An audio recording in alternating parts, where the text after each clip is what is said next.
Assalamualaikum students. This is new chapter for class 10th carbon and its compounds. Very important chapter. Is a carbon element chemist symbol is C. Chemist symbol C. It's a non-metal. It's a carbon word. It's derived from a Latin word carbo. Can be derived from carbo, which means coal. Which means coal. Because carbon is the main constituent of the coal. अगर इस coal वुचो अत coalस much main constituent आसान कोस carbon. तवे छु derived from carbo यमिक मतलब छु coal. अगर इस वुचो ये amount of carbon इजन छु ये छु earth's crust ते atmosphere सम वारे कम आसान. earth's crust मस कोता छु 0.02% like carbonates, coal, petroleum, etc. Atmosphere मन 0.03 in the form of carbon dioxide gas. मगर अगर वो ये कार्बन सान जिंदगी खतर वारिया इम्पार्टेंट फल सी शुगर टी यम कार्बन एटम्स सिलिक वूल यम carbon atom wood coal kerosene made of carbon atoms it is clear that carbon atom play an important role in our daily life अस हेको टेस्ट कर अत मन कार्बन एटम प्रेजेंट किन कहें कह मटीरियल जाल होन यह तमिक कार्बन डाइऑक्साइड गैस नेर सो कार्बन डाइऑक्साइड गैस कर पास थ्रू लाइम वाटर अगर ये लाइम वाटर गो टर्न मिल्की तम मतलब गो कार्बन एटम मतलब carbon atom it the lime water turns milky the carbon atom is present मगर जो carbon always forms covalent bond क्या बनाने कोवेलेंट बॉन्ड क्या यह carbon Amish atomic number 6 Amish गोडनिच शिल में 2 इलेक्ट्रॉन दोयमिस शिल में 4 electron Amish in order to get stable configuration या 4 इलेक्ट्रॉन लूज कर या 4 इलेक्ट्रॉन गेन कर ताकि अमिस मिले 8 electron in the outermost shell मगर 4 इलेक्ट्रॉन हेक् 4 electron it is not possible to gain और लूज 4 इलेक्ट्रॉन्स क्या ये कर शेयर कर क्या कर शेयर तवे बनाने क्या covalent bonds. So carbon atom either lose 4 electrons or gain 4 in order to get inert gas and become stable. Carbon atom cannot add 4 electrons, lose 4 electrons due to energy conservation. क्या यह nucleus नज़दीक गो अत लगे वारिया ज़्यादा energy ताकि हेको क्या remove electron या ये हेक लूज इलेक्ट्रॉन कर या अमिस हेको गेन इलेक्ट्रॉन कर मगर तह पॉसिबल कह तवे share electron to form covalent bond यह जन कार्बन टेट्रा वैलेंट टेट्रा मतलब गो 4 वैलेंट मतलब गो वैलेंस अमिस 4 वैलेंस गो इसमें आउटर मोस्ट शेल अत आउटर मोस्ट शेल में कच इलेक्ट्रॉन अमिस 4 इलेक्ट्रॉन गो अगर कार्बन यह कतन शेयर 4 इलेक्ट्रॉन समझ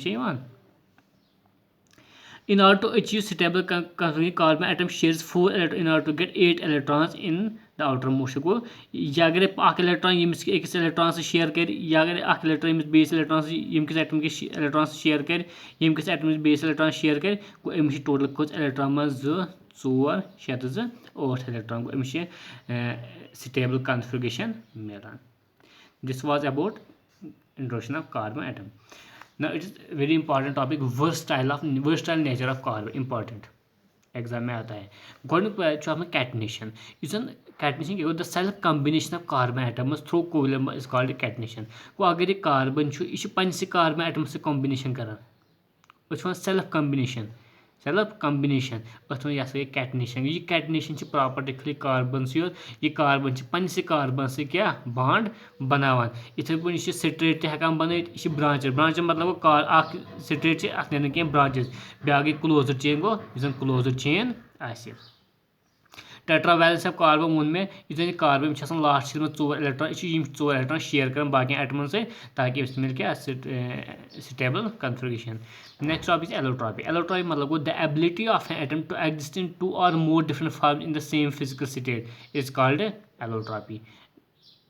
आवा समझ गो यम से एलिमेंट्स एबिलिटी सह दो खो ज्यादा फॉर्म मज तस वो यह गो एलोट्रॉपी यह कार्बन या फ्री स्टेटस में नत हे कॉम्बाइनड स्टेटस में फ्री स्टेटस में diamond graphite Buckminster fluorine 1 minute Buckminster fluorine मगर यह कॉम्बाइनड स्टेटस में the form carbonates limestone, chalk, marble, fossil fuel, petroleum, natural gas, wood, cotton, wool, etc. At which is combined states. Using the allotropes of carbon, allotropes of carbon, diamond, this is diamond is the purest form of carbon. Catch diamond, purest form of carbon. Crystalline nature, transparent, colorless, solid. Extremely hard, bad conductor of heat and electricity. It has a heavy and density of 3.51 gram per centimeter cube. Melting point is higher, melting point high more than 4000 Kelvin. समझिए structure यूजन diamond आसान प्रेस कुछ carbon atom combine गन 4 carbon गो 1 carbon 2 carbon 3 carbon तो 4 carbon गो प्रेस कह कार्बन कचन कार्बन से अटैच कर 4 अमुक स्ट्रक्चर लाइक दिस स्ट्रक्चर. इसके बाद next graphite soft opaque and black. Good conductor of heat and electricity. Density 2.25 gram per centimeter cube. Melting point low, only 1800 Kelvin. Amic structure is asan. Each carbon atom is combined with 3 other carbon atoms to form hexagonal structure. Ko agar ye carbon atom ये carbon atom कचन carbon से relate 3 carbon से यह कुछ structure बनावान hexagonal structure. Various layers are combined with a weak van der Waals force. Go यम तम layers आसान यम combine आसान पानवन करित एक force these forces known as क्या van der Waals force. This is very important.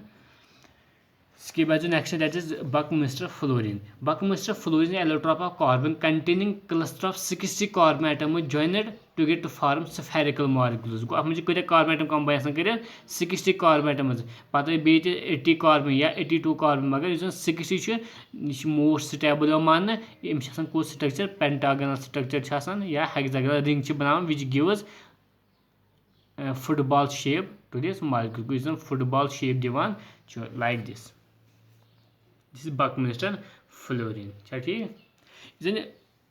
अमिच property क्या dark solid at room temperature. Very small molecule containing only 60 carbon atoms. Containing only 60 carbon atoms. Neither very hard nor very soft. ना तूत सख्त ना तूत ये नरम आसान. ठीक. इसके बाद नेक्स्ट पॉइंट है if we burn Buckminster fluorine oxygen अगर इसे जालहोन then only carbon dioxide is formed and nothing is left behind. अगर इसे Buckminster fluorine जालहोन अत खाली प्रोड्यूस गसान कार्बन डाइऑक्साइड योत बेचम बाकी पथ कुन रोजान कहीं. This shows that Buckminster is made up of carbons only. अम मतलब यह Buckminster fluorine यह खाली केमिक बनोमुत यह खाली कार्बन बनोमुत. इसके बाद जो नेक्स्ट टॉपिक है that is hydrocarbons. Hydrocarbon compound made of hydrogen and carbon. तिम कंपाउंड हाइड्रोजन क्या कार्बन बनेमित तिमो क्या हाइड्रोकार्बन क्या गई हाइड्रोकार्बन.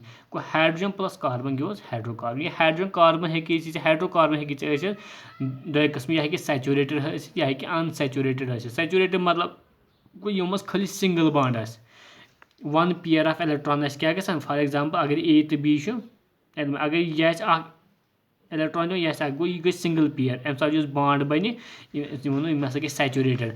मगर अनसैचुरेटेड गई अल्कीन्स तो अल्कीन्स गई डबल बॉन्ड अल्काइन्स गई ट्रिपल बॉन्ड. गो यह 2 पेयर ऑफ इलेक्ट्रॉन्स कंबाइन गसान इसमें 3 pairs of electrons combine गसान.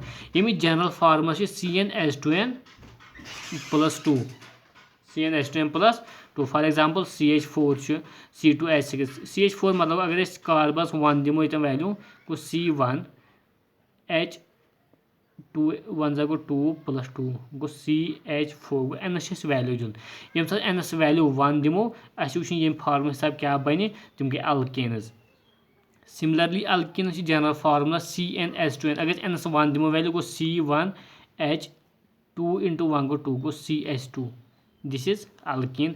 Alkyne general formula CnH2n - 2 अगर एनस 1 दिमो वैल्यू गो C1 H2 - 2.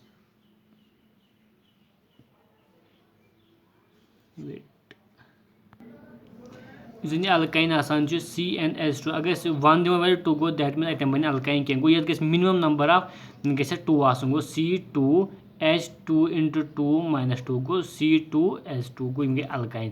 Go general formula for alkene CnH2n + 2 alkene खज CnH2n अल्काइन खज CnH2n - 2. This is very important मगर alkyne खज पॉइंट याद थवन अम मिनिमम वैल्यू 2 आसन.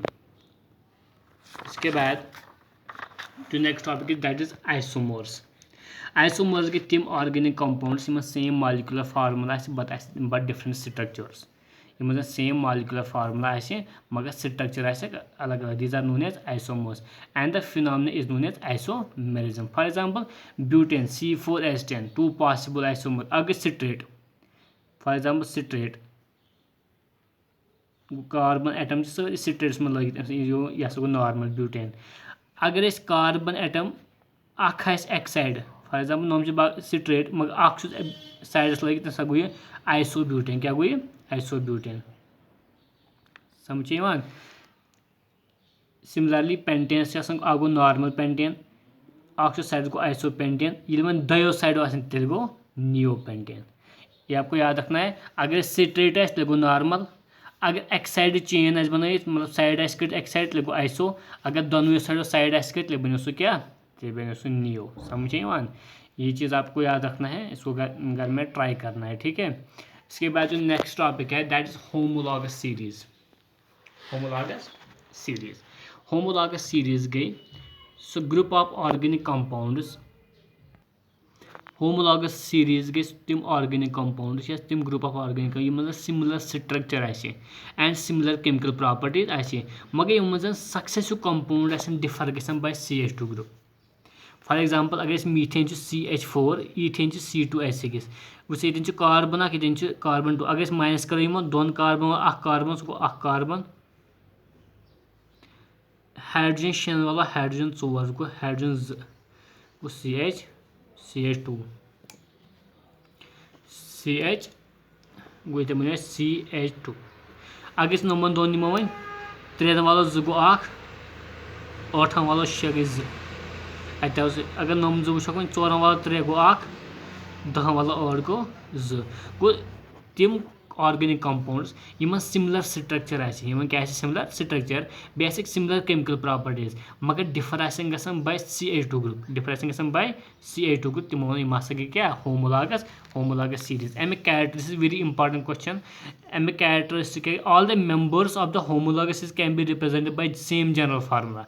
यम हेको रिप्रेजेंट कर क्या same general, alkane alkene alkyne. समझ these are all homologous series. Any two adjacent homologs differ by CH2 group in their molecular formula।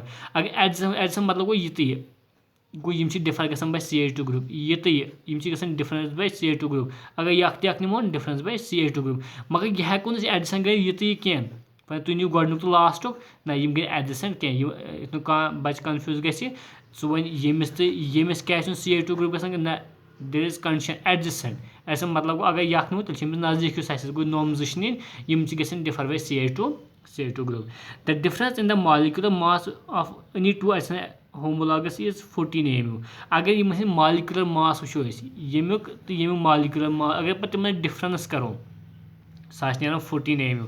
For यमुक मॉलिक्यूलर मास 16, यमुक मॉलिक्यूलर मास 13। अगर 30 - 16 गो सह गो 14। यमुक मॉलिक्यूलर मास 30, यमुक molecular मास 44। अगर नम डिफरेंस कर सह गो 14 गो गो चीज वुन यम डिफर गसन बाय CH2 ग्रुप। दम अगर यम मॉलिक्यूलर मास तम डिफर गसन by 14 AMU atomic mass unit. All compounds of the homologous series show similar chemical properties. गो तिम सारी कंपाउंड यम होमोलॉगस सीरीज में तिम सेम केमिकल प्रॉपर्टी। इसके बाद नेक्स्ट टॉपिक है use of diamond. Diamond is use for making jewelleries. Diamond is use for making jewelleries, ठीक। It is use for cutting marble tools.